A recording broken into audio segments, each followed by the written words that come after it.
Hey everyone, welcome to the ESPN College Football YouTube channel. I am Matt Barrie. I am so excited to be a part of this channel coming up this season. There isn't a sport on the planet that's better than college football. I can list all the reasons why, and you know them. Tailgating, atmosphere, rivalries, marching bands, all of it. It is so good, and I am so excited to be contributing to the channel this year. There's a couple of things that we'll get into every week. I'm going to be calling Thursday Night College Football on ESPN with Louis Riddick. We're going to take you inside the booth. We'll take you on the field. We'll take you into production meetings. We're going to take you inside of what we do so that you better understand how we get ready for a college football game. We've got the backyard brawl in week 1, Pitt versus West Virginia. We'll take you inside there. We'll give you a little bit of a flavor of the college town. So it is going to be so much fun to contribute to this channel. But before we get to week 1, we have to look at week 0. Now, when you look at the number 0, it literally has 0 value, nothing, 0, zilch. Hey, Matt, how much did you get in your raise? $0. Matt, how many birdies did you have on the golf course today? 0. Matt, how many points did your team score today in their loss? 0. See what I mean? It means nothing. But in this case of college football, we've waited 229 days for the return of the best sport on the planet. So in this case, week 0, the number 0 means everything. It is the pot of gold coming out of a long, long offseason of talking about NIL and conference realignment. We finally get to talk about college football. Now, week 0 isn't a full slate. We know that. But there are 11 games this week that I'm going to touch on and kind of give you a preview of week 0 before we move ahead to Labor Day weekend and the full scope of what's going to be a remarkable college football season. All right, so the first game I want to touch on in week 0 of the slate of 11, I'm going to give you some bullet points for each one so you know what's coming up this week. Nebraska and Northwestern. Here's what's fun about this game. Number 1, it's a Big Ten opener for both schools. And we're not playing this one in Lincoln. We're not playing this one in Evanston, Illinois. We put Nebraska and Northwestern on a flight across the pond. They're actually playing this game in Dublin, Ireland. How fun is that? 2 college campuses, 2 college football programs go across to Europe to play in Dublin. And this really is. And why I'm focusing on this game, other than it's a Big Ten conference game right out of the gate in week 0, it's win or go home time for Scott Frost. He was brought in from UCF as a local son, as someone who played quarterback at the school, led this program to great heights, and it just hasn't gotten done in his 4 years there. He's 15-29 overall. They were 3-9 a year ago, albeit they lost a lot of close games, but it's now or never for Scott Frost. He gets Casey Thompson to transfer from Texas to Nebraska. He wins the starting job. Can he be enough in that Scott Frost offense to give Nebraska the confidence they need? And I'm telling you this, at this point, you cannot, if you're Scott Frost, go to Dublin, play Northwestern, a team you beat handily a year ago, and lose. So for me, if I'm looking at schools and I'm looking at teams and I'm looking at week 0 games, they're going to have immediate impact on this season and perhaps conversation around a head coach right out of the gate. Keep an eye on Nebraska Northwestern in Ireland in the 5th year of the Scott Frost era for the Cornhuskers. So I'm a huge fan of these college football players getting to experience an opportunity to go play the opener in Dublin. Now, I want you to just think about this for a second from the Northwestern perspective. Pat Fitzgerald. Does it get any more Irish than the last name Fitzgerald? In fact, I had the Northwestern head coach with me on SportsCenter probably a little over a month ago. And I said, man, look, a Fitzgerald, you're going to be wearing a kilt. You're going to be drinking Guinness on the sideline. How exactly will a guy named Pat Fitzgerald spend his time in Ireland? Here's what he said. Now, Coach, I know the Big Ten is all about market expansion, but isn't Ireland a bit much? Oh, it's great to go back to the homeland for me. You know, my grandparents emigrated, and they had me over for a PR tour, my wife Stacy and I, and we had a chance to meet family that I had never met, been on a family farm, and saw where my grandmother was baptized and the school she went to. I mean, it was very emotional, and I was glad I had the opportunity to go over before. meet a lot of the great people that are running the Aer Lingus College Football Classic there in Dublin. And, August 27th, we're going to be in Aviva Stadium kicking off college football. And, we've got to play a lot better than we did a year ago. That's our responsibility as coaches and the guys in the locker room. And no better way to do it than kicking off college football, having that opportunity and that exposure. What are we doing? Are we doing a kilt? Are we doing any pub trips? I mean, you're a Fitzgerald. We expect something out of you. Yeah. Well, we're staying in country after the game. So, yeah, Sunday's going to be a good day. Hopefully the Cats pull it out. We get a big win, and I get a chance to, experience all those great pubs. But when Stacey and I were there, we had a chance to go to the Six Nations rugby match with Ireland against Wales. So we got a little taste of the culture, to say, just a wee bit. So it was awesome. Game 2 from week 0. We've got a lot of big time programs playing. I just mentioned Nebraska and how dominant they were in the 80s or 90s. You cannot talk dominant college football programs in the 90s unless you talk Florida State. Florida State under Bobby Bowden was college football in the late 80s and early 90s. Recently, it hasn't been as good. Now, they played Duquesne. The final score in this one, that's not going to be in question. What is in question, though, is if Mike Norvell, entering his 3rd year, is in fact the guy to lead Florida State back to where we're accustomed to. Now, remember, they won a national championship under Jimbo Fisher. They've been close recently, but he has to be the guy now going into year 3 to get Florida State back over the hump. If you look big picture, Florida State's struggled recently. We know Miami struggled recently, and we'll get into them as we get into the season of Mario Cristobal. Florida's got a new head coach in Billy Napier. The state of Florida colleges have struggled outside perhaps of UCF. But this is a big year for Mike Norvell. They were 5-7 last year. That's not going to get it done at Florida State. How do they look in week 0 to kind of give people a little bit of optimism with Jordan Travis at quarterback and a lot of other talent? I'm going to be interested to watch this game, not because they're playing Duquesne, but how much confidence can Florida State give their fan base and Mike Norvell going into year 3 to give them at least a glimmer of hope that, hey, you know what? This program under this head coach is on the right track. Now this game's got a little bit of local flavor to it and our friends at ESPN. UConn and Utah State. Now you're probably thinking, well, wait a second. Why are we talking UConn football? What is there to discuss about UConn football? They've lost 36 of their last 37 FBS games, including 14 in a row. Are we talking about UConn football because of Dan Orlovsky? Yeah, maybe. Maybe Orlovsky gets a name drop on here because he played at UConn. He's probably the most successful player they've ever had. And now he's one of the best analysts here at ESPN. So yeah, we'll call this the Orlovsky effect. But the reason I'm bringing up UConn football week 1, traveling to Utah State, is we welcome back Jim Mora Jr. to the sidelines as a head coach. He was an analyst with us at ESPN for the past couple of years. He hasn't coached since UCLA back in 2017. And so everyone at ESPN, would like to wish our old friend Jim Mora Jr. luck as he's back in college football coaching. He's right up the street from us in Storrs, Connecticut. But maybe the biggest thing of all, he said throughout this process, he wanted to find a job that he can rebuild a program from scratch. Coach Mora Jr., you found a perfect one. The house that Orlovsky built needs a ton of help.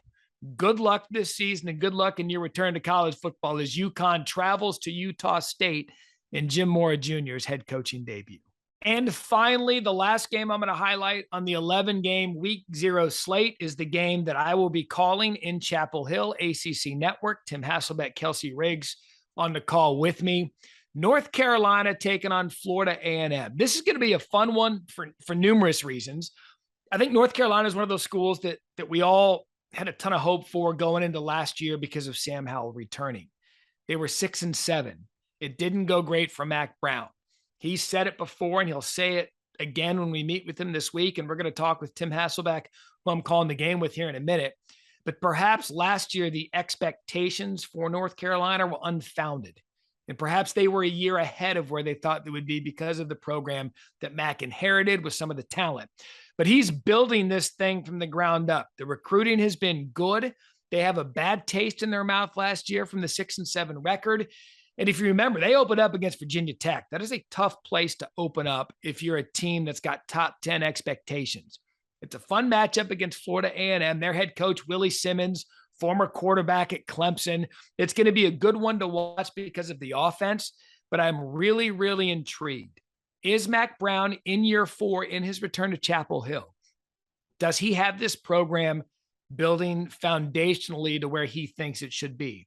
I'll tell you this, look at the recruiting rankings. He's always got him in the top 15 in the recruiting rankings. Can some of that talent, minus Sam Howell, minus those top 10 expectations, can they go at home week 1, put away Florida A&M early? Because you look at their schedule coming out. Florida A&M week 1. They go to at Appalachian State. You know Appalachian State's going to be ready for that game. That's going to be their Super Bowl. After App State, they go to Georgia State, and then they've got Notre Dame.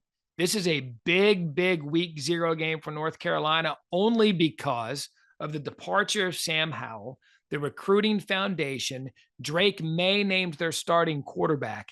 Is it time to believe that Mack's got this thing going? We'll find out Saturday night, 8:15 on the ACC Network.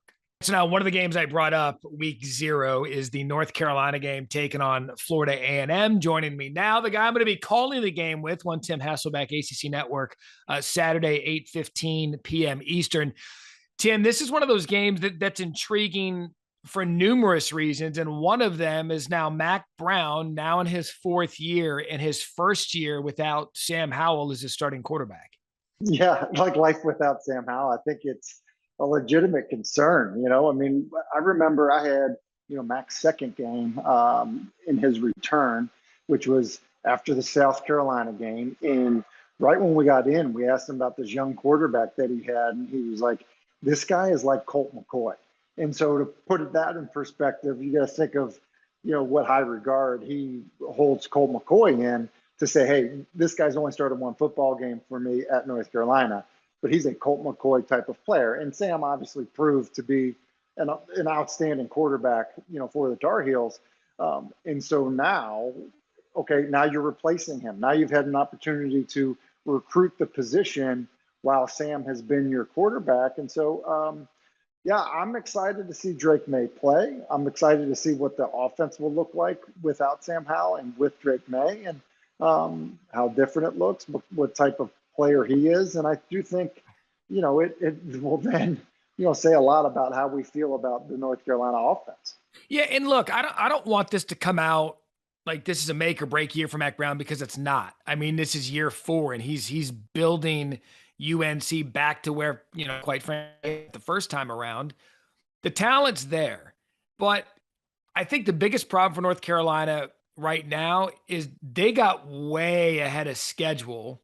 One, because the team that Mack brought in his first year, or inherited rather, that he paired with a really good young quarterback. So I don't know that the past couple of years are indicative of where North Carolina should be at this stage in Mack Brown's second time around. Yeah, Matt, I think it's fair. And I don't think you're trying to be, super critical of Mack. I think that their initial success was surprising. I think Mack has even said this year, like, hey, you guys, had us ranked, in the top 10 last year preseason. Like, we maybe weren't ready for that and ready to handle that. And he was probably right. And so now you just say, okay, talk to me about this team that North Carolina has, from the point that Mack took over, the team that he inherited, and then obviously was able to flip Sam and get him to be his quarterback, to the team that he is entering into the 2022 season with. And which team is better? Just changed defensive coordinator, Gene Chizik, who obviously had success as a head coach and has coached with Mack in the past. He's now the defensive coordinator.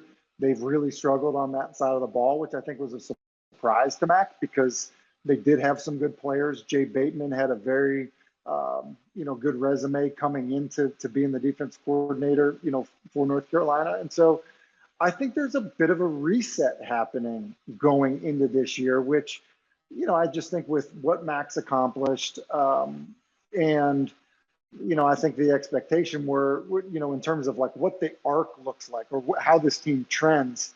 Look, this might be, hey, Mack took over and they were up here. They maybe have to take a step back, change a quarterback, change a defensive coordinator before they take that step forward.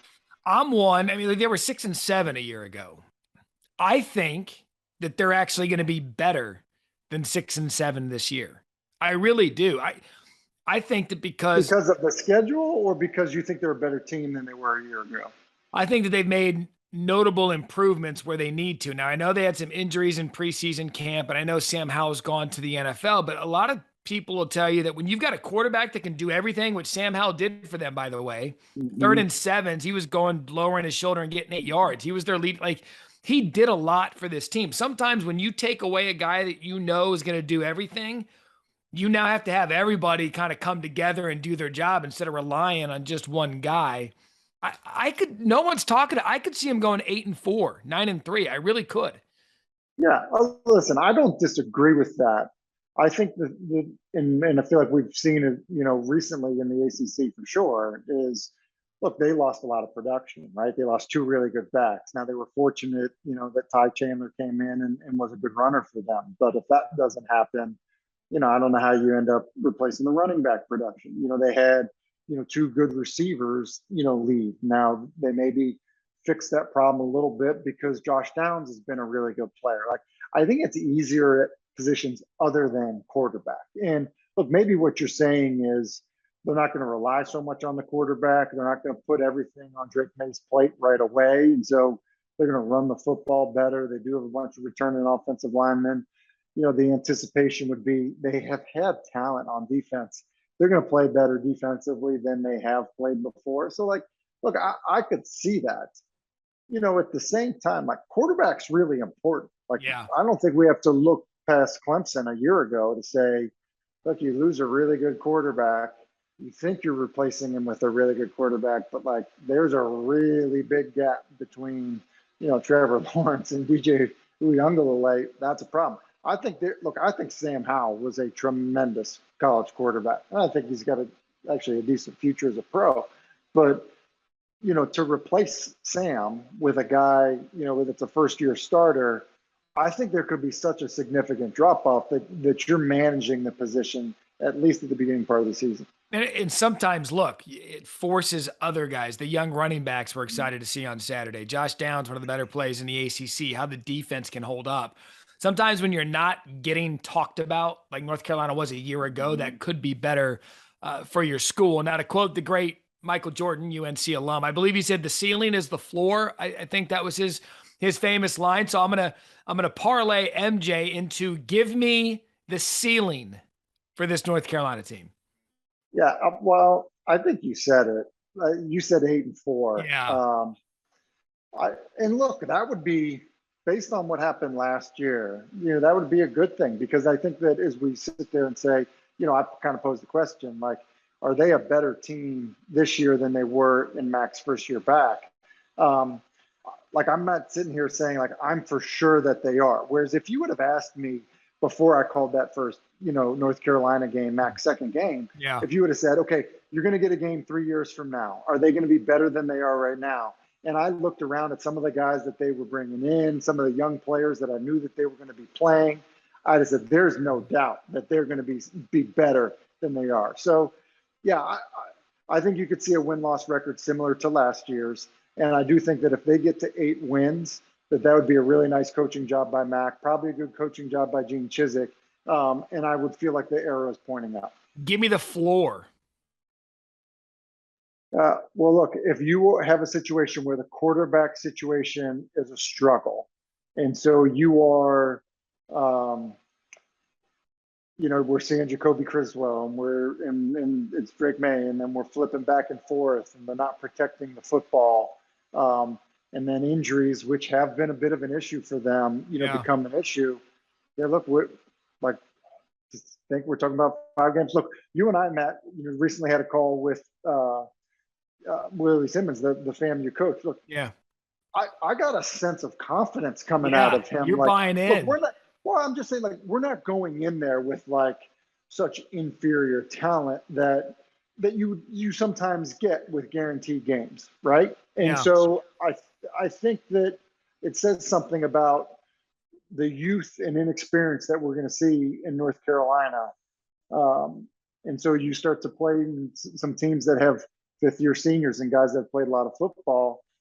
I think that matters. And finally, something else Do you that disagree matters. with me, by the way? Because I know you know the Tar Heels. You've called their games. Do you disagree with me? I believe North Carolina is getting a little bit of a negative connotation attached to their name based on what happened last year. Whereas I think going into last season, North Carolina was so overranked because of Sam Howell and Sam Howell only. No one took stock of the players that were gone to the NFL. I look more about who's gone than who's coming back.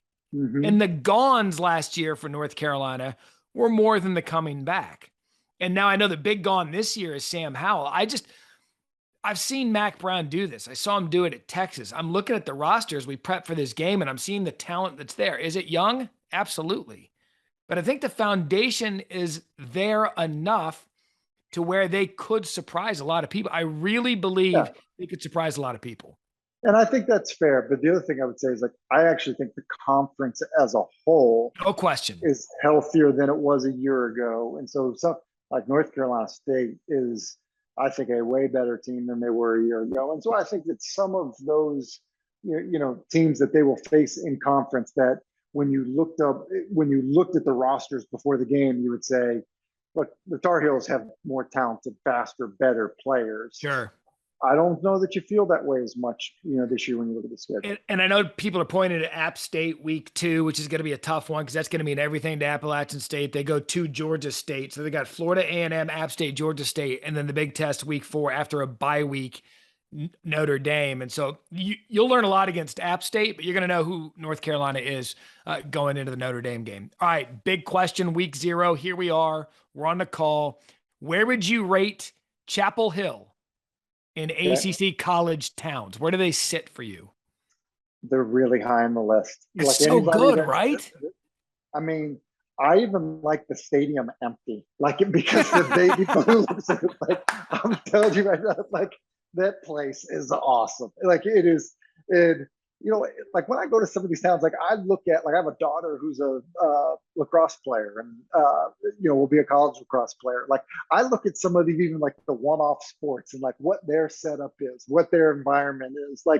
North Carolina is checking a lot of boxes, man. When you get to that campus, you see what it's like. They just kind of the athletic culture on the campus is phenomenal. It's quintessential college town. I mean, it's a downtown area with restaurants and hangouts. I mean, I haven't been to all of the ACC college towns, but I've been a lot in the SEC. I think you could rank Chapel Hill is one of the top 10 college towns in America. Yeah. I mean, they may be the best in the ACC. When you just think about it, it probably is actually. And by the way, I'm not lying about the stadium, right? When it's empty, it still looks awesome. Well, yeah, but we're not going to go that route on Saturday night.